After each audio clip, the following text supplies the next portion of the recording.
안녕하십니까, 박성호입니다. 이번에 말씀드릴 주제는 Hermit and Orphan입니다. 국제정치학자들이 북한과 타이완을 이렇게들 표현을 하는데요.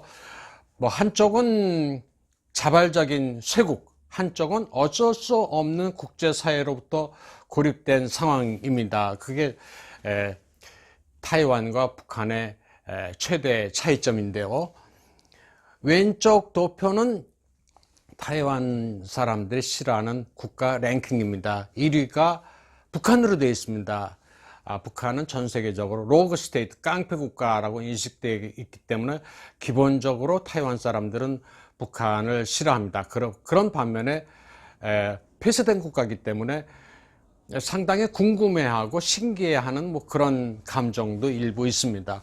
두 번째는 필리핀입니다. 필리핀 해안 경비대가 타이완 어부들한테 총격을 가해서 몇 명이 죽은 일이 있었습니다. 당시에 타이완은 함대와 전투기를 파견하는 등 상당히 무력 시위를 강하게 벌이기도 했습니다. 타이완 사람들은 그 이후로 필리핀을 굉장히 싫어합니다. 세 번째는 중국입니다. 중국과 굉장히 치열하게 사상전도 벌이고 있고 무력 대치도 하고 있습니다. 반면에 중국이 3위인 이유는 타이완에 아시다시피 친중 인사들도 많고 중국의 우호적인 시각을 가진 사람들이 의외로 적지 않기 때문입니다. 네 번째는 의외로 한국입니다. 왜냐하면 한국이 중국과 수교를 할 때 타이완을 일방적으로 내쳤다는 섭섭함이 아직까지도 남아있는 겁니다. 그 다음이 러시아고요. 오른쪽 화면을 보시면 North Korean Ship-to-Ship Transfer Areas라는 제목이 붙어 있죠. 현재 국제사회가 북한의 스머글링, 원유 스머글링, 원유 밀수입을 굉장히 심하게 단속을 하고 있습니다. 이게 사진도 찍혀 있는데요. 북한 유조선이 파나마 선적의 선박으로부터 원유를 몰래 공급받고 있는 그런 사진입니다. 미국은 상당히 정밀하게 지켜보고 있습니다. 무인 정찰기를 띄워서 촘촘하게 감시를 하고 있기 때문에 사실 몰래 한다고 하더라도 다 들키게 되어 있습니다. 그런데 사흘 전에 타이완의 업자가 이런 짓을 했다가 기소가 돼서 대대적으로 보도가 됐는데 화면을 잠깐 보시고 말을 이어나가도록 하겠습니다. 공해상에서 중국 선박을 이용해 북한과 원유 밀거래를 하다가 적발된 타이완의 기름 상인입니다. 천스시엔이라고 하는 사람인데 휠체어를 타고 가면서 계속 외치고 있습니다. 자기는 이렇게 잘못한 것도 없다.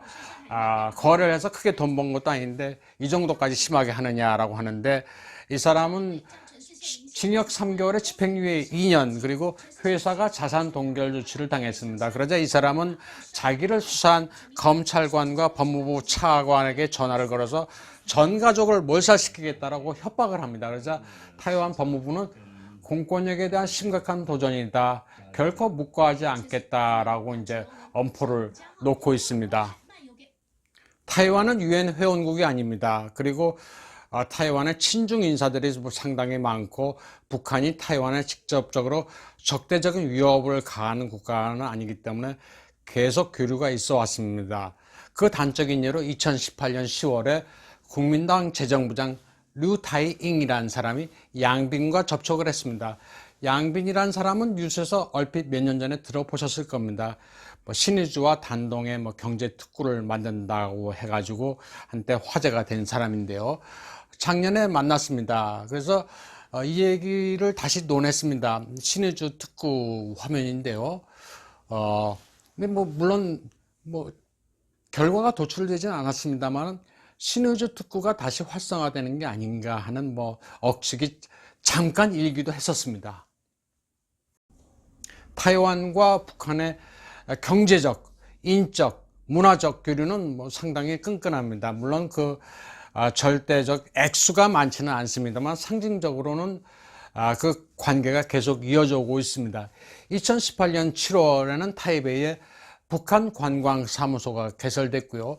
왼쪽 화면을 보시면 베이징에 있는 평양 옥류관 사진입니다. 타이완 TV를 보면 종종 북한의 관광이나 뭐 무역을 소개하는 다큐가 등장하는데, 북한의 뭐 들쭉술이라든지 인삼 같은 토산품을 타이완에서 수입을 합니다. 물론 그 양이 크지는 않지만. 그리고 오른쪽 화면을 보시면 여기 등장하는 사람이 타이완의 전자후란 사람인데요. 아주 뭐 인간 승리로 다큐에서 여러 번 나온 사람입니다. 이 사람이 다루고 있는 품목은 롱샤입니다. 랍스터보단 좀 작은 뭐 가재과의 뭐 동물인데요. 뭐 양식을 하는 뭐 기술을 가지고 있습니다. 이 사람이 이걸 들고 북한에 갔습니다. 북한에 뭐 김정은도 직접 만나고, 위에 화면을 보시면 북한 사람들이 이 사람을 둘러싸고 노하우를 전수받는 그런 사진입니다. 앞서 말씀드린 신의주 경제특구, 그리고 타이완과 북한의 경제, 관광, 교류는 중국으로서도 별 뭐 반대를 할 필요가 없는 거죠. 근데 그 반면에 중국으로서 굉장히 경악할 만한 시도를 북한이 했습니다. 그게 2016년에 타이완의 잠수함 기술 판매를 시도한 사례인데요. 이거는 5월 18일 38 노스가 보도를 한 사안입니다. 북한이 타이완에 판매 시도를 한 잠수함은 아래 세 가지입니다.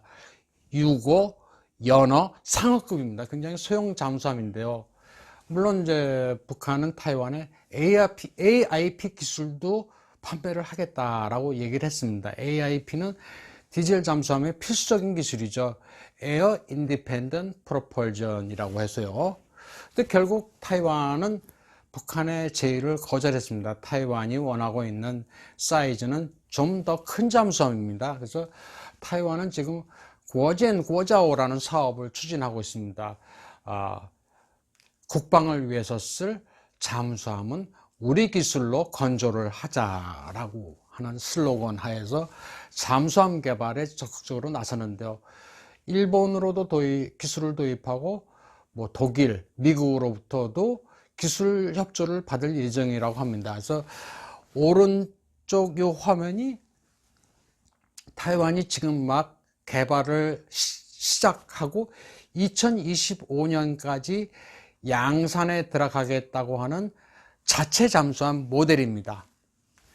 타이완과 북한 관계를 보면 원교 근공이란 표현이 어느 정도 들어맞는 것 같습니다. 북한도 뭐 중국을 그렇게 100% 믿고 있는 것 같지는 않습니다. 타이완은 현재 내부 분열이 심각합니다.